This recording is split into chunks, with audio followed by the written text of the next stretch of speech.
तो आज की कहानी का शीर्षक है बेटी से नफरत तो मिली मौत। आज रजनी की शादी हो रही है, जिसकी खुशी उसके चेहरे पर साफ दिखाई दे रही है। और हो भी क्यों ना, आखिर रजनी जिसको चाहती है उसी से शादी हो रही है। लेकिन शादी के बाद वो चाहती है कि उसके सिर्फ बेटे ही पैदा हो, क्योंकि उसे बेटियां बिल्कुल पसंद नहीं। आखिर इसके पीछे क्या वजह है, आइए रजनी के अतीत में जाकर जानते हैं। रजनी बचपन से ही अपने गांव में पली बड़ी, हमेशा से उसके गांव की ज़िंदगी देखी थी। उसके माँ-बाप भी गांव के ही थे। रजनी को हमेशा लड़की होने का ताना मिलता था। उसके माँ-बाप हो या फिर उसके कुछ रिश्तेदार, सभी लड़के को ज़्यादा महत्व देते थे। इसलिए रजनी को भी लगने लगा था कि लड़के जीवन में ज़्यादा महत्व रखते हैं। रजनी आगे पढ़ना चाहती थी, लेकिन उसके माता-पिता ने उसकी पढ़ाई बंद करा दी और उससे कहा, तुम्हारे भाइयों की पढ़ाई ज़्यादा ज़रूरी है। वो हमारा साथ आखिरी तक देंगे, तुम तो पराया धन हो। अब तो रजनी को भी लगने लगा था कि लड़के लड़कियों से ज़्यादा इम्पोर्टेंट होते हैं। एक दिन तो हद हो जाती है, जब रजनी अपने छोटे भाई राजू को लेकर खेत से वापस आ रही थी। सामने से बनी सड़क पर जैसे ही रजनी राजू को लेकर आगे बढ़ती है, तो एक बाइक वाला सामने से आकर राजू को टक्कर मार देता है। रजनी तो बच जाती है, लेकिन राजू के पैर में फ्रैक्चर हो जाता है।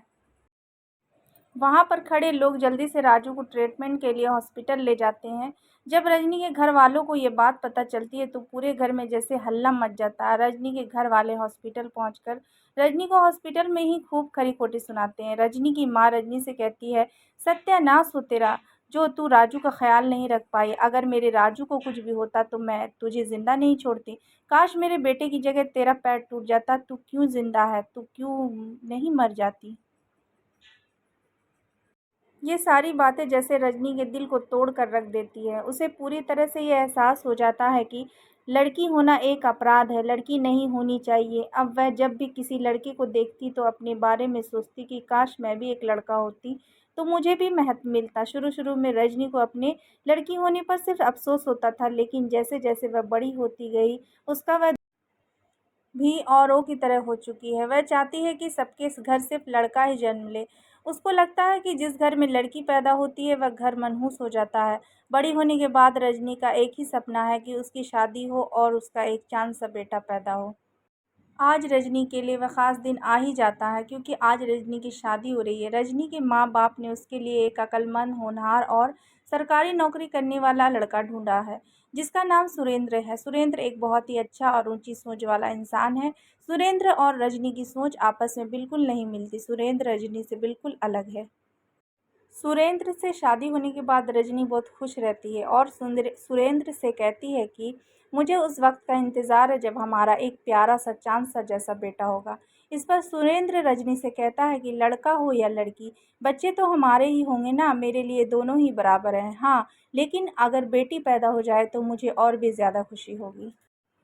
कुछ समय के बाद रजनी प्रेग्नेंट हो जाती है और उसे लड़का पैदा होने का इंतज़ार रहता है।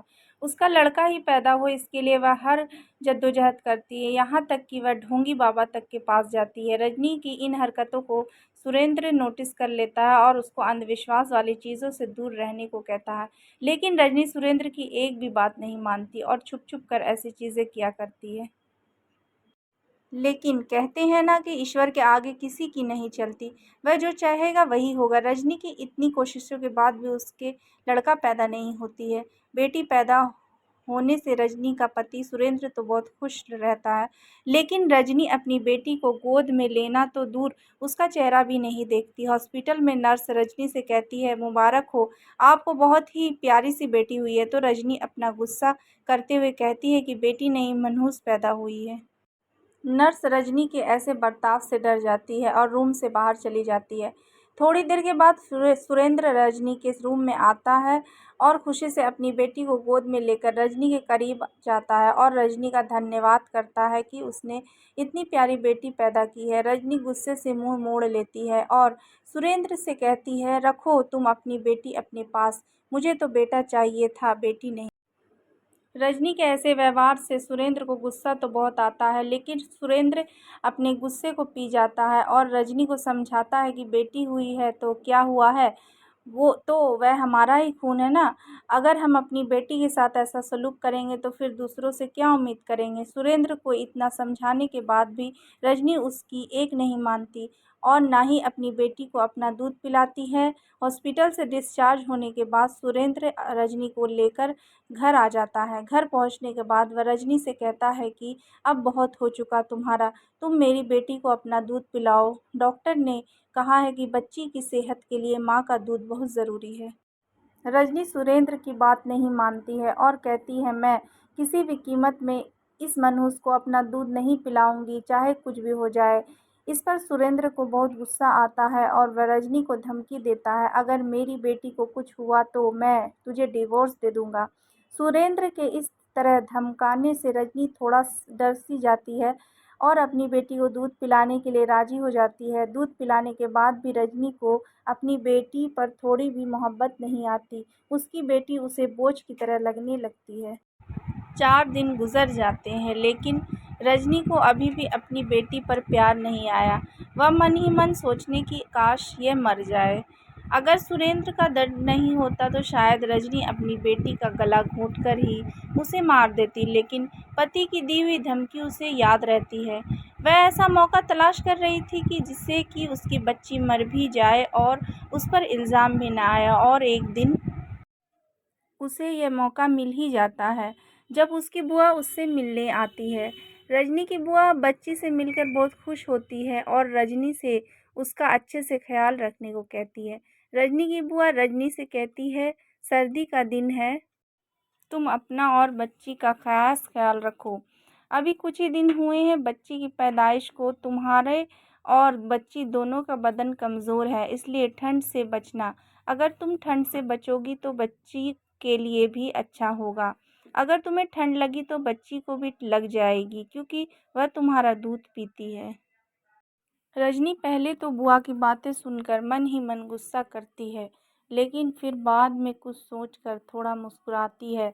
रजनी को मौका मिल जाता है अपनी बेटी को नुकसान पहुंचाने का। वह मन ही मन सोचती है, क्यों ना मैं ठंड से बचने के बजाय ठंड के करीब जाऊं, ताकि मुझे सर्दी हो जाए और जब मैं बच्ची को दूध पिलाऊं तो उससे नुकसान पहुंचकर वह मर जाए। रजनी अपना पूरा मन बना लेती है ऐसा करने का, और सुबह होते ही 5 बजे सर्दी में वह ठंडे ठंडे पानी से नहा लेती है। उसके बाद बाहर खेतों में वह ठंडी ठंडी हवा में काफ़ी देर तक टहलती है। फिर वह घर आती है, बच्ची को दूध पिलाती है और अमरूद खाने के बाद शाम को फिर वह ठंडी हवा में बाहर टहलने निकल जाती है। रात में जब वह अपने बिस्तर पर लेटती है तो रजनी की हालत ख़राब हो जाती है। वह बुखार में जलती रहती है और जैसे ही वह अपने पति को कुछ इशारा करने जाती है, अचानक से वह दम तोड़ देती है। इस तरह रजनी की अपनी जान गंवा बैठती है। अपनी बेटी को जान से मारने की साजिश रचते-रचते रजनी खुद मौत को गले लगा लेती है। वहीं उसकी बच्ची बिल्कुल सही सलामत ज़िंदा रहती है।